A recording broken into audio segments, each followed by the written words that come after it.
Gjergj Kastrioti Skanderbeg, the Albanian national hero, is considered to be one of the most prominent figures of the Middle Ages.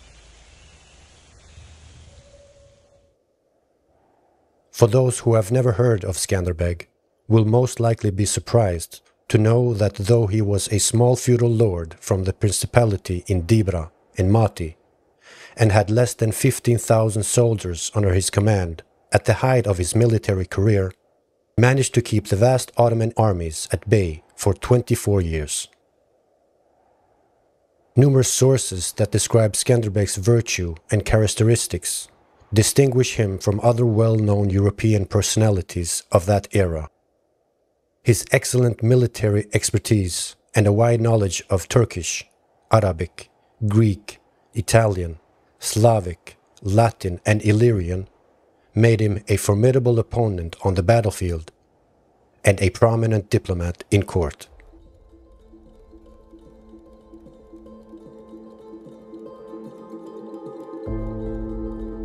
From extensive studies done by both Albanian and foreign historians, have all anchored Gjergj Kastrioti Skanderbeg as one of the most important heroes of all time. Skanderbeg's historical achievements has inspired many authors and artists in the 16th century and onwards, to which many wrote stories and novels about him, dedicated poetry to his modesty, composed operas and dramas about his exploits, paint beautiful portraits of him, and sculpt statues that can still be seen in many European cities. All these works and much more have been influenced and inspired by the Albanian humanist from Shkodra, Marin Barleti. The main source of the life and deeds of Skanderbeg are gathered from the Albanian Academy of Sciences. It is important to emphasize that the term Arber refers to the modern Albanian ethnic group.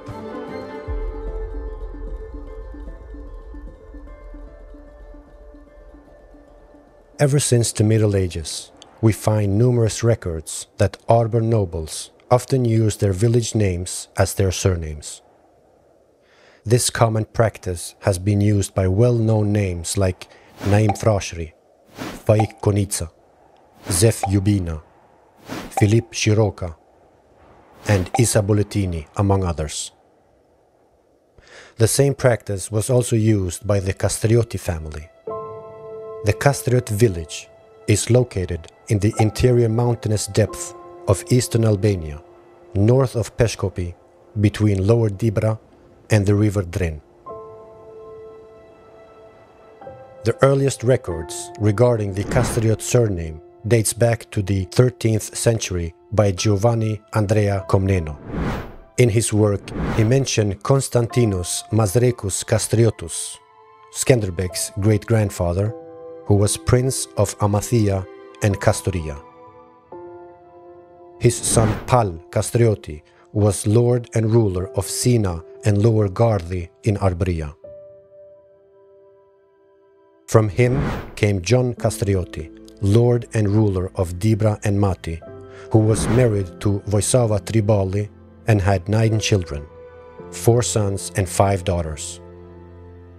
Among them came Gjergj Kastrioti Skanderbeg, lord and ruler of Dibra, Mati and Kruja.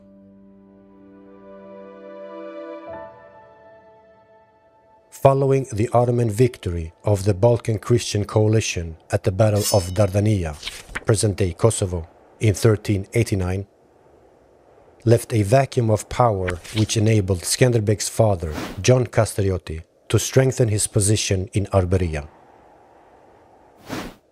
By expanding his trading influence throughout Ignatia trading routes that stretched from the coastal area of Lezha to Prizren and all the way to Skopje, made John one of the most powerful merchants in the area.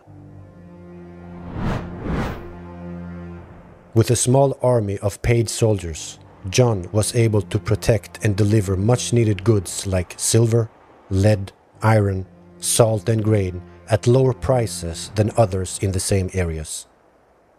More than often, John had to compete between the great powers of the Venetian Republic and the Ottoman Empire.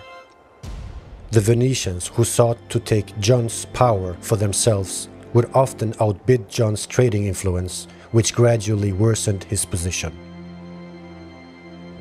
The military operations that began in the Thessaloniki area during 1422 to 1430 erupted between John's two neighboring rulers.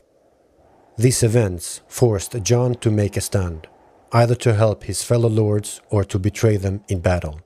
Eventually, in 1423, Sultan Murad II gave John two options: either to be conquered or to freely exercise his power by becoming an Ottoman vassal. At first, John was reluctant to obey and even wanted to fight against the Sultan. However, due to his unfavorable situation, John was forced to send two of his sons, Stanisha and Gjergj, to fight in the ranks of the Ottoman army in 1423. As time progressed, and more of John's territories were captured by Isak Bey Evernouzi, a Sanjak Bey of Skopje, allowed John to govern a very small part of his territory. Eventually, in 1436, after losing his last battle against Evernouzi, John was forced to give up his last territories to the Ottomans.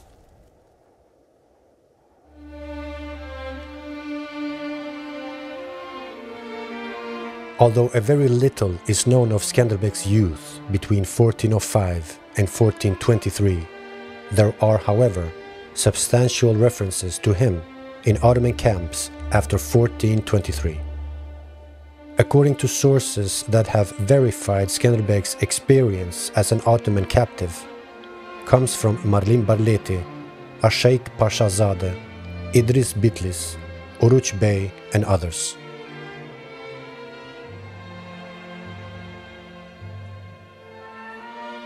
Throughout these sources, young Gjergj is often described as an Ich Oglun, meaning inner palace servant boy.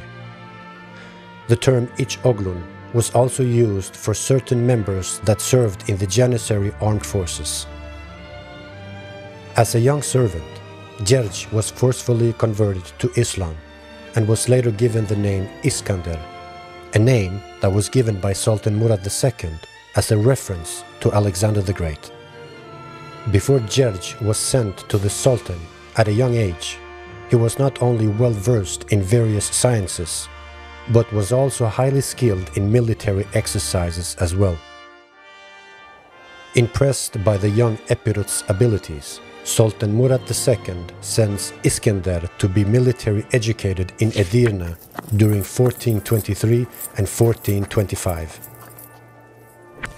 As Gjergj progressed, the Sultan allowed him to take part in various campaigns in Asia, where he showed great courage and bravery.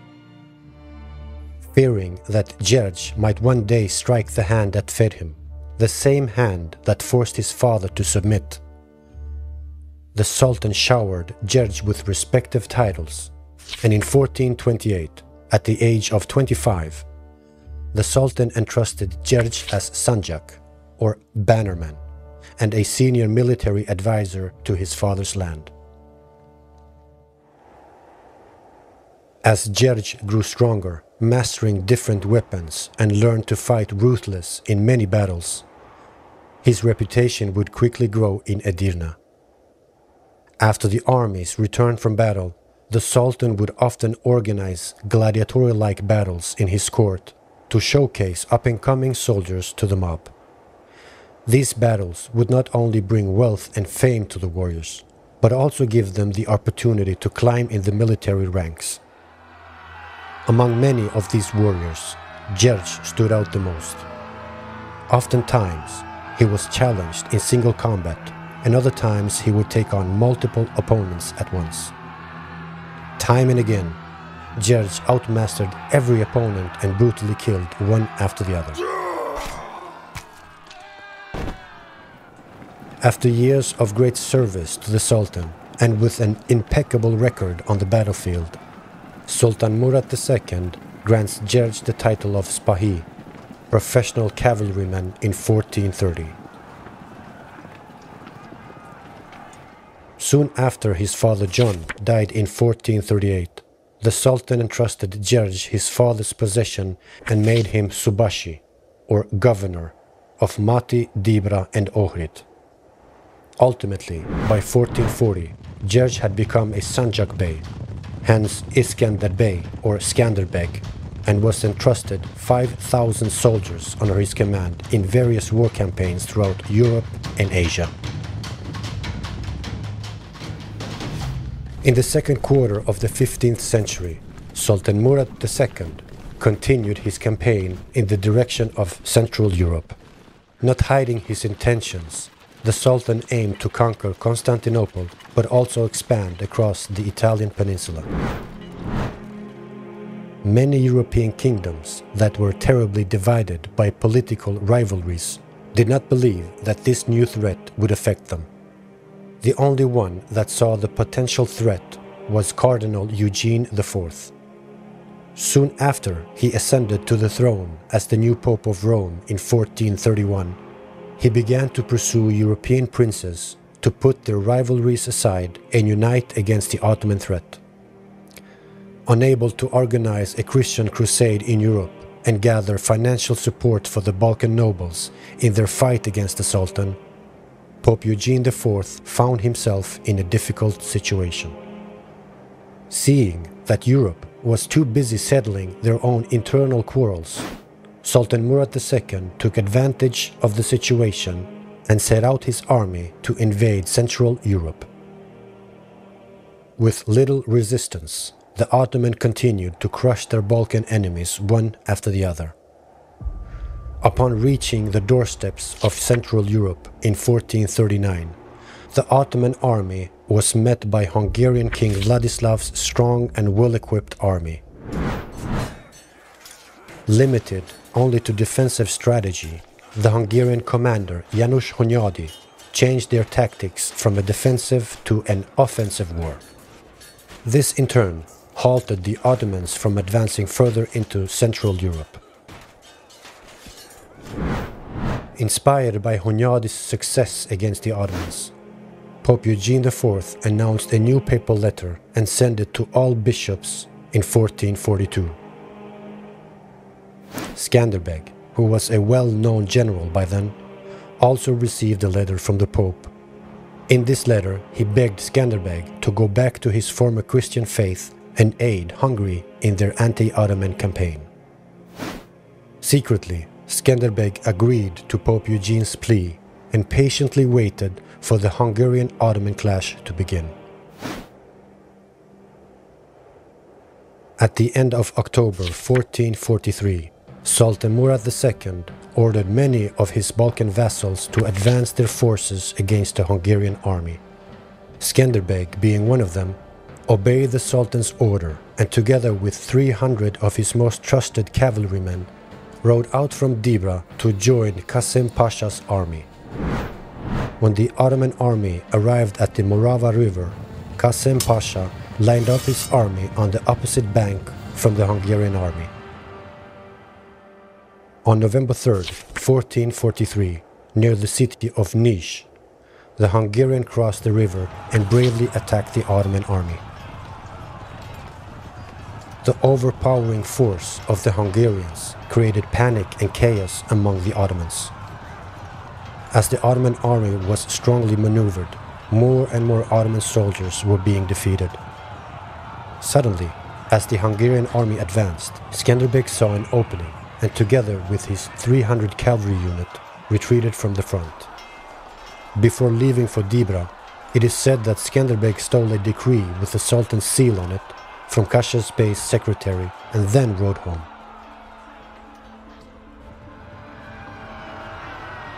Upon arriving at Dibra, Skanderbeg cunningly used the seal and wrote a recommendation on behalf of the Sultan that the Turkish officer of Kruja should leave the castle under Skanderbeg's command. Swiftly and without any blood being spilled, Skanderbeg liberated the surrounding cities and brought the castle of Kruja under his control. With this clever trick, Skanderbeg took control of one of the most important castles in Epirus.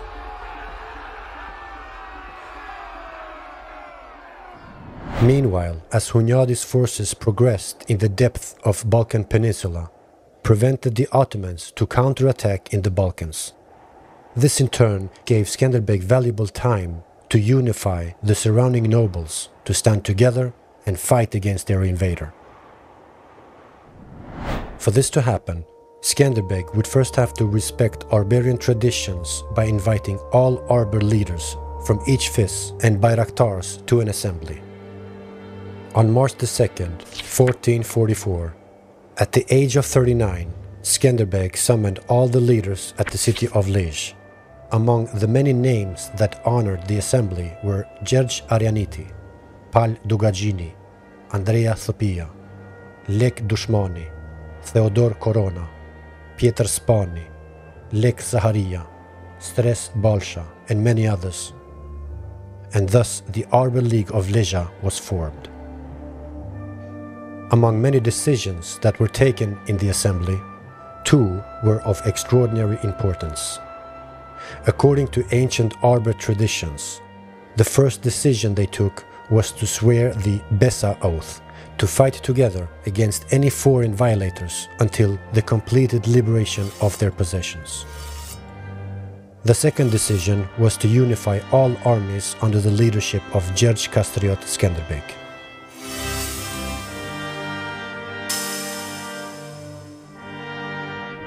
Without delay, Skanderbeg quickly mobilized an army of around 10,000 soldiers, reinforced Kruja Castle, and then placed scouts along the borders to light beacons of approaching enemies. Outraged of Skanderbeg's betrayal, Sultan Murad II ordered Ali Pasha to gather his army, twice the size of the League, and to retake Kruja. As soon as Skanderbeg learned that Ali Pasha was leaving Skopje, he marched with his army to meet Ali Pasha at the border of Dibra. On the night before the battle, Skanderbeg divided his forces in three parts and ordered two of his cavalry units to hide deep in the forests and wait for his command. On the following day, on 29th of June 1444, Skanderbeg had cunningly placed a few thousand soldiers at the bottom of the hill and awaited Ali's next move. When Ali saw the much weaker force that was positioned at the bottom of the hill, he quickly ordered his entire army to attack down the hill. With a much smaller army, Skanderbeg's troops managed to withstand a heavy attack, but as the battle progressed, more and more Arbar soldiers were defeated. Skanderbeg then ordered his remaining forces to withdraw to the narrow plains of Lower Dibra. Thinking that the Arbar forces were being crushed, Ali Pasha pursued and fell right into a trap. Suddenly, as the haunting sounds of the battle horns filled the air, Ali Pasha froze by the sight of the two cavalry units, charging them with lightning speed from opposite directions. Surrounded and stuck, Ali Pasha watched as his army slowly and methodically were being butchered from all sides. In the midst of the devastation, Ali Pasha was nearly killed, but somehow managed to escape to safety. After the entire Ottoman army had been crushed, the Arbar forces looted the remains and headed back to Kruja. Even though Skanderbeg had lost a lot of men in the previous battlefield, he was passionately welcomed back to Kruja. As their victory echoed across Europe and reached Hunyadi, the Hungarians became so encouraged that they wanted to prepare for a new military campaign against the Sultan. Frightened by the Hungarian preparations, Sultan Murad II asked King Vladislav of Hungary and Poland for peace. Shortly after the peace treaty was signed in 1444, Murad was forced to abdicate from the Ottoman throne due to a Janissary revolt and passed the throne to his 12-year-old son Mehmed II. Based on the treaty, the Ottoman Empire would renounce any attacks against Hungary. Seeing this as a weakness, Cardinal J. Cesarini and Pope Eugene IV wanted to use this to their advantage. In a persuasive attempt, they promised King Vladislav of Hungary a papal fleet that would aid him if he would muster a large crusade against the Ottomans. The peace agreement that was meant to last for 10 years was violated 6 weeks later when King Vladislav prepared a large army of 15,000 to 20,000 men and marched them to the city of Varna. As promised, the papal fleet emerged in the Dardanelles to block the Ottoman army from crossing into the Balkans. After the Ottoman Empire became aware of this, they forced Murad II to quickly return to the throne. Hastily, Murad then assembled a large army and crossed the Bosphorus with the help of Genoese ships. On October 18, 1444, the Ottomans appeared in front of the Christian army between Lake Varna and the Franga Plateau outside the city. Shortly after the Ottoman victory at Varna, Sultan Murad II sends a message to Skanderbeg, urging him to return to his side. Reluctant to agree, Skanderbeg boastfully replied that he had broken the Ottoman army at Torvioli and with his true Christian faith had chosen the greater side. Left with no choice, Sultan Murad ordered Firuz Pasha to suppress the Arber uprising and prevent Skanderbeg from moving into Macedonia. As Firuz was marching his army of about 9,000 men from Skopje, he became informed that the Arber army was scattered and was far from Kruja. In an attempt to catch the League off guard, he changed his route and headed around the Black Drin Valley and through Prizren. As soon as he changed his route, Arber scouts lit up fire signals and informed Skanderbeg where they were headed. Suspicious that Firuz was on his way to Kruja, Skanderbeg quickly regrouped his scattered troops and moved them to block his path. When Firuz Pasha entered the valley near Prizren on the morning of October 10, 1445, he quickly realized the unfavorable terrain he was in. Knowing that if a fight would break out now, would mean a disaster for his army. As they entered deeper into the valley, Skanderbeg's cavalry unit slowly approached from the rear, blocking any attempts of retreat. Without warning, Firuz saw as a carpet of arrows fell upon them, tormenting hundreds of soldiers each wave that struck them. Stuck and disoriented, Firuz suddenly heard the haunting sounds of the battle horns that echoed in the valley. As he saw Skanderbeg's cavalry unit closing in with lightning speed from the rear, he saw as the infantry unit appear on the valley in front of them. Surrounded and completely trapped, Firuz Pasha's forces fell victim to the Arber army as they attacked from all sides, brutally killing everyone in their way. After a long and bloody battle, Firuz Pasha was finally caught and together with the rest of his army was brutally defeated. The Battle of Rahonik, as it is known, became Skanderbeg's second major victory of the Ottoman Empire.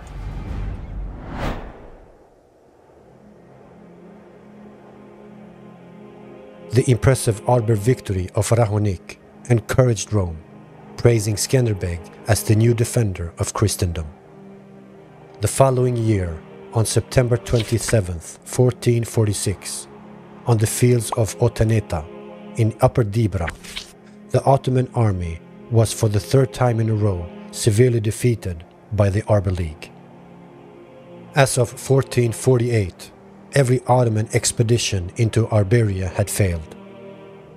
Nonetheless, by the spring of 1448, their position became threatened by a new Ottoman campaign. This time, Sultan Murad II was preparing to march to Arberia himself with an army that contained approximately 80,000 men in an aim to fragment the League. I want to give a special thanks to the illustrator Ken Art for letting me use his amazing art for this mini-series about Skanderbeg. Links to Ken Art's social media are found in the description. I also want to give a big thanks to both old and new subscribers for your continued support. If you want a reminder when the next episode comes out, make sure to turn on the bell notification. Until next time, Tung.